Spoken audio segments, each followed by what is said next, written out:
गांव के बाहर पीपल का एक पुराना पेड़ था। उसी पेड़ के पास मिट्टी की छोटी सी झोपड़ी में रहता था रामदीन। लोग उसे रामू कहकर बुलाते थे।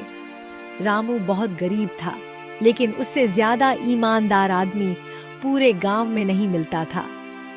उसकी कमाई का जरिया बस इतना था कि वह जंगल से लकड़ियां काटकर बाजार में बेच देता था। उसकी कमाई का जरिया बस इतना था कि वह जंगल से लकड़ियां काटकर बाजार में बेच देता था।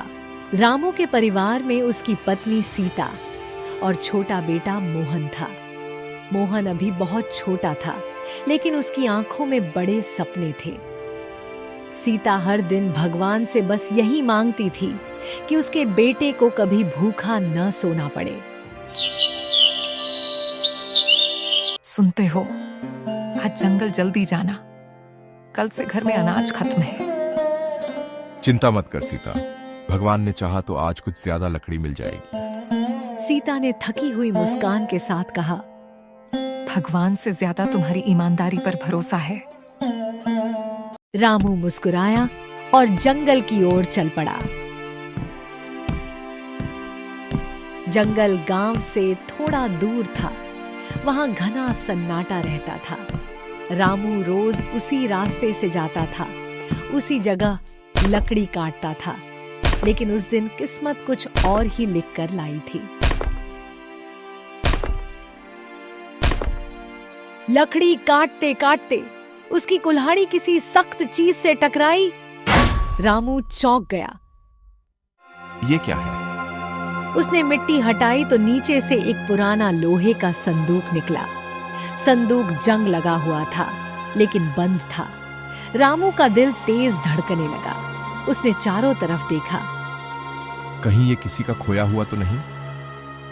उसने संदूक खोलने की कोशिश की, लेकिन ताला नहीं खुला। रामू संदूक वहीं छोड़कर आगे बढ़ सकता था, लेकिन उसका मन बेचैन हो गया। अगर इसमें किसी गरीब की कमाई हुई तो? अगर कोई इसे ढूंढ रहा हो तो? रामू ने फैसला किया। उसने संदूक उठाया और गांव की ओर लौट पड़ा। गांव में राजा का कचहरी थी। राजा न्याय के लिए जाना जाता था। रामू सीधे वहीं पहुंच गया। दरबार में राजा बैठे थे। लोग अपनी फरियादें लेकर आए थे। रामू ने हाथ जोड़कर कहा, महाराज, मुझे जंगल में ये संदूक मिला है, मेरा नहीं है। जो भी इसका मालिक हो उसे मिल जाना चाहिए। राजा ने हैरानी से रामू को देखा। तुम्हें पता है इसमें क्या है? रामू ने सिर झुका लिया। नहीं महाराज, और जानना भी नहीं चाहता। राजा ने सैनिक को इशारा किया। संदूक खोला गया। अंदर सोने के सिक्के भरे थे। दरबार में खुसर फुसर शुरू हो गई। राजा बोले, इतना धन पाकर भी तुम इसे अपने पास नहीं रखना चाहते। रामू ने धीरे से कहा, महाराज, भूखा रह सकता हूँ लेकिन बेईमान नहीं बन सकता। राजा कुछ देर चुप रहे, फिर बोले, अगर 7 दिन में इसका मालिक नहीं आया तो ये धन तुम्हारा होगा। रामू हाथ जोड़कर घर लौट आया। घर आकर सीता ने पूछा, आज लकड़ी नहीं लाई? रामू ने सब बात बता दी। सीता की आंखें भर आईं। रामू, भूख से बच्चा रो रहा है, फिर भी तुमने इतना बड़ा धन छोड़ दिया।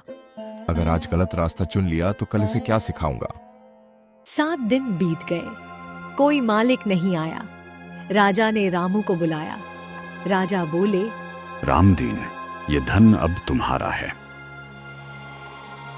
रामू कांपते हाथों से धन लेकर घर लौटा। सीता की आंखों में खुशी और डर दोनों थे। अब हम अमीर हो गए। रामू बोला। नहीं सीता, अब बस भूखे नहीं मरेंगे। रामू ने थोड़ी जमीन खरीदी, छोटा सा घर बनाया और ईमानदारी से मेहनत करता रहा। लेकिन गांव में एक आदमी था। नाम था लालचंद। वह अमीर था, लेकिन दिल से गरीब। उसे जब रामू की किस्मत के बारे में पता चला तो जलने लगा। एक लकड़हारा इतना धन कैसे पा गया? लालचंद ने सोचा, अगर जंगल में एक संदूक मिला तो दूसरा भी मिल सकता है। अगले दिन वह भी कुल्हाड़ी लेकर जंगल गया। उसने दिन भर जमीन खोदी, शाम तक थक गया। अरे कुछ तो मिलना चाहिए। अचानक उसे एक झोपड़ी दिखी। अंदर एक बूढ़ा साधु ध्यान में बैठे थे। लालचंद ने सोचा, शायद यही राज है। बाबा, मुझे धन चाहिए, बहुत धन। धन क्यों चाहिए? ताकि सब मुझसे जले। साधु ने गंभीर स्वर में कहा। धन मेहनत और ईमानदारी से मिलता है। लालचंद हंसा। वो सब रामू के लिए होगा, मुझे तो जल्दी चाहिए। साधु ने एक छोटा सा पत्थर दिया। इसे घर ले जाओ, जो चाहोगे वो मिलेगा। लालचंद खुश होकर घर भागा।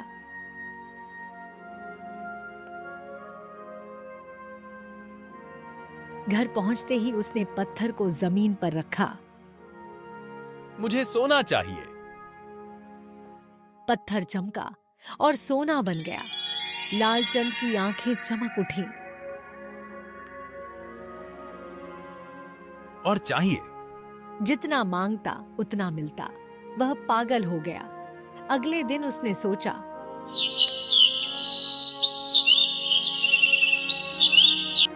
अगर मैं राजा बन जाऊं। जैसे ही उसने कहा, धरती हिलने लगी। घर गिर गया, सोना मिट्टी बन गया। लालचंद जमीन पर गिर पड़ा। तभी वही साधु प्रकट हुए। लालच का अंत यही होता है। लालचंद रोने लगा। मुझे माफ कर दो। साधु ने कहा, सब कुछ खोने के बाद भी अगर सीख ले सको तो जीवन बच सकता है। उधर रामू के जीवन में भी दुख आया। 1 साल बाद उसकी फसल खराब हो गई। धन खत्म होने लगा। मोहन बीमार पड़ गया। सीता रोते हुए बोली, भगवान, हमने क्या गलत किया? रामू रात को जंगल के उसी पीपल के पेड़ के पास बैठ गया। अगर ईमानदारी का यही फल है तो मैं इसे भी स्वीकार करता हूँ। तभी वही साधु प्रकट हुए। रामदीन। रामू चौंक गया। आप कौन? साधु बोले, जिस दिन तुमने संदूक लौटाया था उसी दिन तुम्हारी परीक्षा पूरी हो गई थी। साधु ने रामू के सिर पर हाथ रखा। दुख आखिरी परीक्षा है। अगले ही दिन मोहन ठीक हो गया। फसल दुगनी हुई। रामू का नाम दूर दूर तक फैल गया। राजा ने रामू को गांव का मुखिया बना दिया।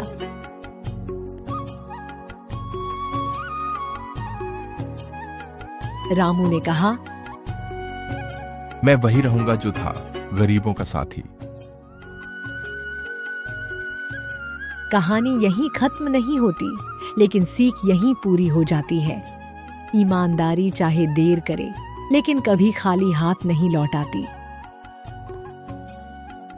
जो लालच के पीछे भागता है वह सब कुछ खो देता है, और जो सच्चाई के साथ चलता है उसे भगवान खुद रास्ता दिखाते हैं।